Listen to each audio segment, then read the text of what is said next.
ویلکم دی ګران اردوونکو یو واري بیا ستړي مشي په خیر راغی یې را غږ اورې تاسو د دلبر ریډیو اف ام 93 400 په پروګرام آهنګ کې زم تاسو ملګری نان سټاپ بومباستیک د ون ان اونلی انام جی او تاسو زمان یازبین اوریدونکو ای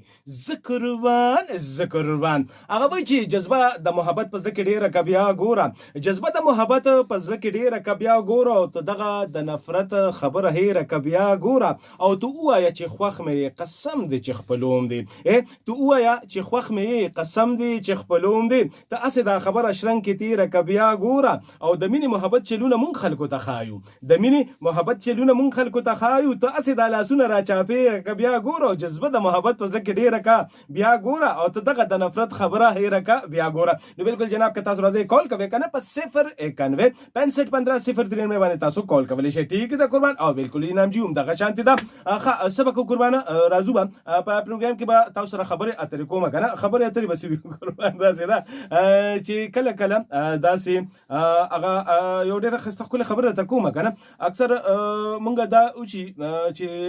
ودونه خادي وي کنه نو په ودونو خادو کې بیا سوي ډېر ډنګ ډوته ورته سره ګرم شوي او خلک انتظار هم کوي څنګه کوي او بې جانه چې کم ده کنه د چا د زوی چې واده وي کله په خانک باندې راکېدي او کله په دیچکي باندې راکېدي او سندرې وایي د خوشحالۍ کنه خو چې کله بیا واده شي نو ډېر کم کورونه داسې وي چې هغې کې بیا دغه ماحول ښایسته ښکلې روان وي بیا یو ګوره کنه دا بلام سره وسره چې زوی رانه پردی کو کله پکې څوک سوي کنه یاره پته نه لګي خو چې دا بدل کله دغه کیږي کنه اکثر بیا هغه ناوي چې دا نو دغه ته وي هغه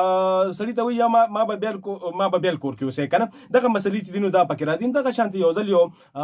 دغه یو الک منګنیو شو کنه چې دا غلک منګنیو شو نو هغه جنې ته ټلیفون وکړو نو وته وی چې یاره داسې کار دی قربانم د واده نه مخکې ډېر زیات خواږه وي یو بل سره کنه هغه بیا روستو د یو ریویو پته وته لګي نو بیا عجیبه وي چې خدای پاک دا څنګه چل دی کنه نو بیا هغه داسې کارو شول چې هغه لکه جنې ته ویلې چې قربان داسې دا که زما ستا وادو شي کنه نو اسې نه چې ته بیا مانه د بل کور فرمایش کې کنه نو بل کور خو برانه نه غواړي نو هغه جنې وته وی چې نه قربان زه دغه شانته بالکل نه یم زه به بالکل تا نه بل کور نه غواړم هغه ته ښه بالکل زما ته نه عمده امیدو کنه ته به هم ډېره ښه جنې هغه ته بالکل زه خیمه خو خبره پوره وره وی خبره څه ده وی بالکل زه ته بل کور نه غواړم خو وی داسې ده چې مور پلار له به بل کور والی او دغه به زما شي بیا ټیک ده نو کله لازم کیږي ودونه خاطرې قربان هر څوک ته ډېر زیات خوشحالي خپل واده ته خلک ډېر زیات خوشحالي کنه په ځان باندې نه پويږي هغه چې خدای پاک سو کما ټیک ده د خوشحالي خبره دمه چې د چا شي وي هغه ته پته لګي چې چاني شي الله دې او کی قربان چې خوشاله شي او خیر دې محترم پکې کله وي درزو به چې ټیم را سره نو درزو ټیک ده قربان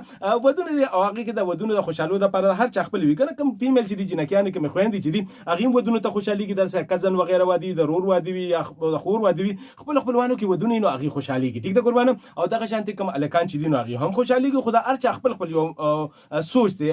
سو ودونه ته ګوره اوس چې چا زوی واده لري هغه په خپل ځای باندې خوشحالي کې مور او پلار چې خپل خوشحالي کې رونه خويندې بلشان خوشحالي کې کزن چې دي نو هغه بلشان خوشحالي کې داسې د فرندز ودونه چې دي نو هغه هم داسې دي چې خوشحالي کې فرض کوم به د خوشاله خبرو کو سپیشلی د ودونو خبرو وکړو کنه کله داسې ده چې کله دغه ودونو ته لاشي ډیر تیاری کړی وي کنه اکثر پکې خفګان را پیدا شي دا و دي ته نه وي او موږ نه درځو ودونو لا بیا هغه کشران وي چې خدای پاک دا لاسو چلو شو موږ دونه تیاری نه کړی وي او مشرانو پکې زړه خفګانونه چې دي هغه راکل دا اکثر کیږي زموږ په معاشره کې هم دغه شانتي کیږي حالان کې د خوشاله په وخت کې د خفګانو د غمونو خبرې چې هغه نه دي پکار او دا یو بهانه شي مل بیٹھنے کا ایک بهانه ہوتا ہے کنه دا ودونه خادي نه دي هغه خلک را جمع شي او واړه خفګانونه هغه کې غلری شي نو دي په دې ودونو کې خفګانونه پیدا کی دا خو خلکو عادت دي ټیک ده قربانه تاسو که ودونو لزای کنه نو بیا هغه چا چې تیاریان کړی سپیشلی کې جنکې چې دي هغه تیاریان کړی وي کنه اخوانانو خو ځکه ودونو ته ډیره خوشحالي کې چې چیرې د دې لپاره هغه ته داسې خاص د بار کور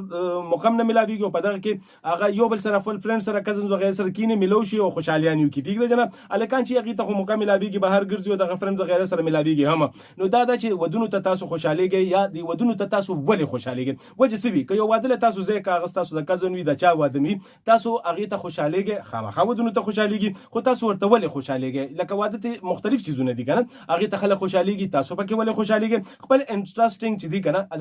هغه تجربات ور سره شریکوي یا خپل انټرېستینګ خبرې چې دي د حواله سره هغه ور سره شریکوي بالکل ډېر خلک پکې ماته میسج شي انعام جی وی مونږ پکې ډېر روجو ته خوشحالي کوله که روجي پخکړی نه وي لا چې ته خوشاله لا چې وې روجي خلاص شي دي نو بیا وسه کوي ټیک ده ګورو نو دا دي تاسو راځي کال وکوي او خپل خستن یاسمین خبرې چې دي هغه ور سره شریکوي په پروګرام کې بدن یو پښتنه هم کومه او پښتنه دنه ډیره اسانه غونډه کومه ټیک ده ګره قربانه دا راته وای بخیر دا سه پښتو کې